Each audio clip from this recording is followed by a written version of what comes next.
Grandes genios e inventos de la humanidad. Charles Babbage, Konrad Zuse y el ordenador. El ordenador.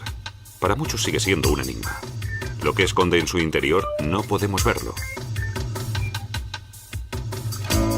El ordenador, una herramienta para la inteligencia, capaz de hacer cosas realmente increíbles. Hace algunos años solo podíamos verlo en nuestros sueños.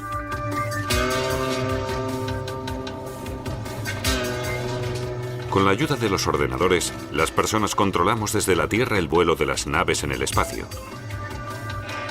La misma técnica se utiliza en Frankfurt, Nueva York o Tokio para supervisar las operaciones de acciones y divisas. El espacio y el tiempo son casi insignificantes. Gracias a la comunicación por ordenador, el mundo se une mientras en los monitores nace ya la imagen de un nuevo mundo artificial. La tecnología de la información, con su aparente omnipotencia, también genera miedos.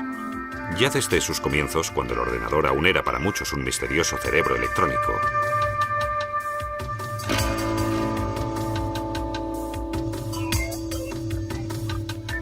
Pero el hombre que inventó los ordenadores modernos no fue un mago, sino un auténtico genio. Konrad Zuse, ingeniero alemán, creó el primer ordenador controlado por programas. Su modelo Z1, aparentemente, no tenía nada en común con los ordenadores actuales. Error. El ordenador de Zuse ya trabajaba con el código binario, un sistema de numeración que solo reconoce las cifras 0 y 1. Con él, Zuse inventó el procesamiento de datos moderno. Antes que él, muchos otros intentaron fabricar máquinas automáticas. En 1642, el francés Blaise Pascal creó la primera calculadora mecánica del mundo. La pascalina hacía cálculos mediante el laborioso sistema decimal, con sus 10 cifras conocidas, y era muy complicada de utilizar. Solo servía para resolver sencillas sumas.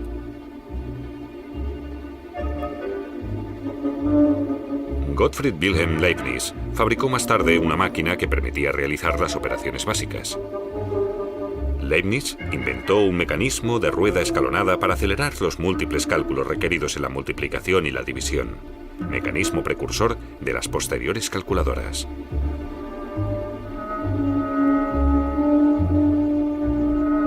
El siguiente avance en la técnica de cálculo tuvo muy poco que ver con los números. El francés Joseph-Marie Jacquard fabricó en 1804 un telar que se programaba con tarjetas perforadas. Cada una de estas tarjetas determinaba un movimiento de la denominada lanzadera del telar, y de esa forma se realizaba el patrón. El principio de las tarjetas perforadas lo usó el germanoamericano Hermann Hollerith en 1890 para la elaboración del censo en los Estados Unidos. Hollerith registró la información de la población en unas tarjetas perforadas que su nueva máquina podía leer automáticamente. Nunca se habían procesado tan rápido los millones de habitantes del censo. La noticia se extendió enseguida. A finales de siglo, la máquina de Hollerith facilitaba el trabajo en instituciones y oficinas de todo el mundo. En esa época, Charles Babbage ya llevaba mucho tiempo muerto. De todos los pensadores, fue él el que primero tuvo la visión del ordenador moderno. En 1822, Babbage creó su entonces incompleta máquina diferencial. Esta máquina debía resolver ecuaciones complejas. Miles de ruedas dentadas entrelazándose. Así se trasladaban las reglas matemáticas a la compleja mecánica. Pero la máquina diferencial nunca quedó acabada. Esta réplica de la incompleta está hoy en el Museo de Ciencia de Londres.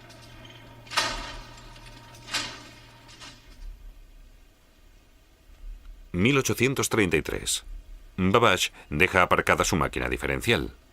Ahora sueña con un dispositivo aún más complicado. Esta nueva máquina analítica no solo realizará operaciones aritméticas, también resolverá cualquier problema matemático.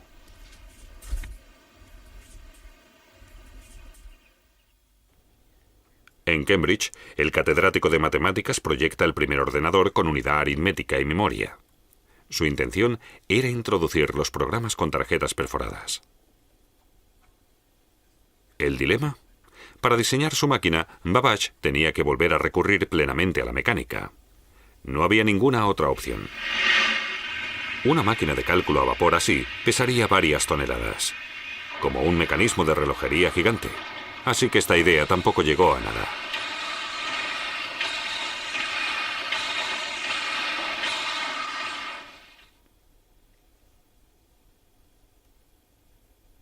Con el sueño de la máquina analítica, el primer ordenador universal, Babbage se adelantó más de 100 años a su época.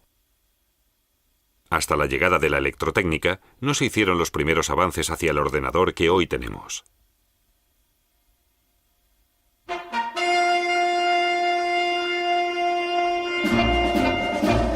Berlín.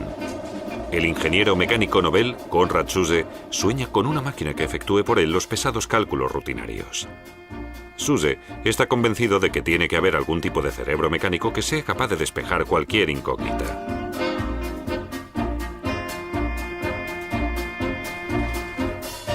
Zuse descubrió el relé electromecánico en la técnica de telecomunicaciones.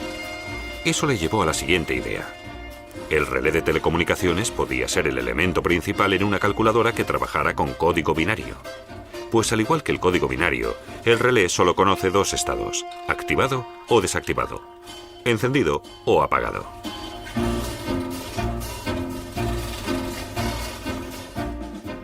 Con ello, Zuse descubrió el secreto de la programación de datos. 1 o 0.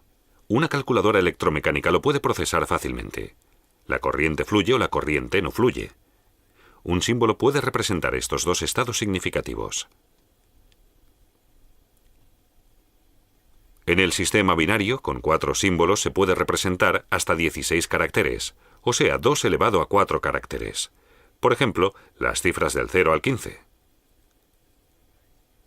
Para que comparen, arriba el sistema decimal, abajo el sistema binario.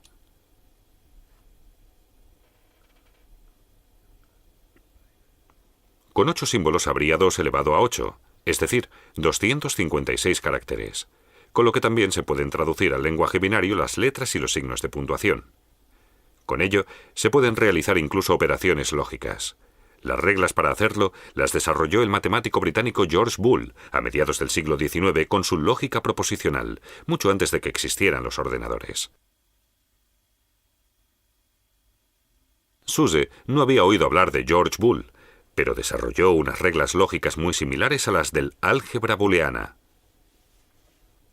En 1936, Zuse empezó la construcción de su máquina con la ayuda de amigos en Berlín. En un plazo de 24 meses, el Z1 se convirtió en un monstruo de más de 2 metros, el primer ordenador electromecánico programado del mundo. Zuse siguió perfeccionándolo. Durante la Segunda Guerra Mundial creó el modelo Z3. Su reproducción está hoy en el Deutsche Museum. La unidad aritmética constaba de unos 2000 relés. Una multiplicación sencilla costaba 5 segundos. Unas bombillas en la consola mostraban el resultado.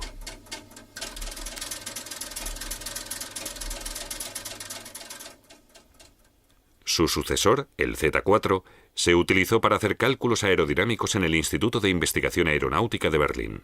Los programas aritméticos se introducían mediante una cinta perforada. Pero el Z4 también se quedó en prototipo. Zuse nunca recibió ninguna ayuda estatal. El gobierno nacional socialista no conocía la importancia del ordenador. Por contra, en Estados Unidos, se impulsó el desarrollo del ordenador con grandes ayudas. Todo comenzó en 1937 en los laboratorios de telefonía Bell. Allí, el matemático George Stibitz descubrió que el álgebra de Boole era el lenguaje perfecto para los relés telefónicos. Stibitz construyó un aparato con pilas, bombillas de linterna y alambres que podía hacer sumas binarias siguiendo los principios de Boole.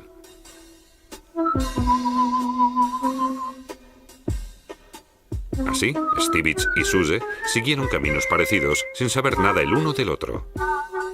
Stibitz llamó a su segunda calculadora calculadora compleja. Esta realizaba operaciones aritméticas completas. La nueva herramienta generó mucha expectación en Estados Unidos. A partir de entonces, se desarrolló a pasos agigantados. En 1943, Howard Aiken desarrolló el Mark I. Resolvió en un solo día problemas balísticos de la Marina de Estados Unidos, cuyos cálculos sin ordenador habían costado 6 meses. 1000 veces más rápido era el ENIAC de 1945, el primer ordenador con tubos de vacío, un total de 17.000. El ENIAC era, como todos los predecesores, una simple calculadora. No podía procesar ni otros datos ni otros símbolos. 50 años más tarde, en cada mesa de trabajo hay un ordenador personal que puede hacerlo con toda facilidad. La evolución de meras calculadoras a milagros electrónicos se lo debemos a magníficos teóricos.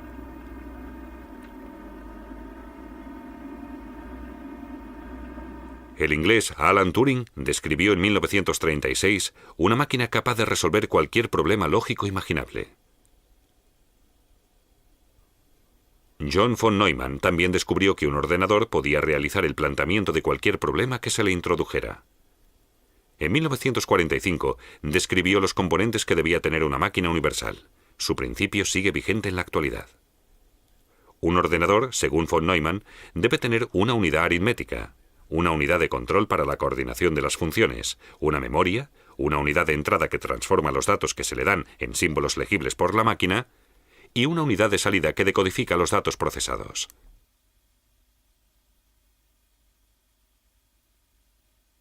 Además, el sistema debe trabajar con cifras binarias, tener un funcionamiento electrónico y realizar ordenadamente sus operaciones.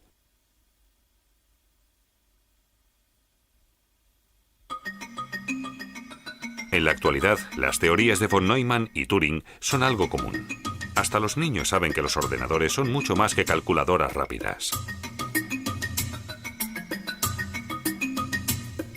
Desde los años 50 se han hecho avances increíbles en el procesamiento de datos.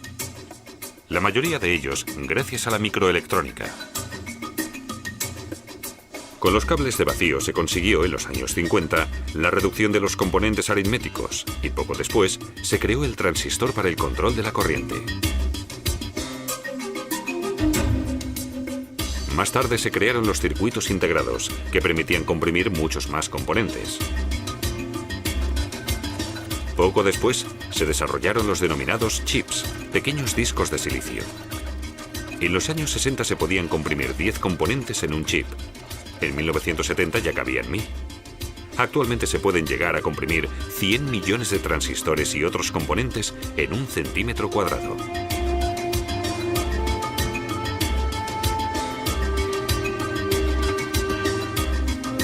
Mientras el rendimiento sigue aumentando constantemente, los precios de la ingeniería informática continúan bajando. Los ordenadores están más al alcance de todo el mundo. Gracias a sofisticados programas de aplicación, su uso es cada vez más fácil.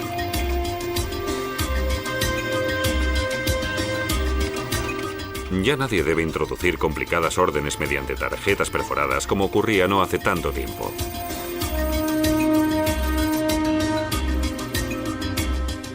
En el futuro, habrá ordenadores aún más pequeños que podrán controlarse mediante el reconocimiento de voz o de escritura manual.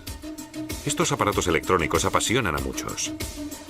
A otros les gusta ver el desarrollo de la sociedad de la información.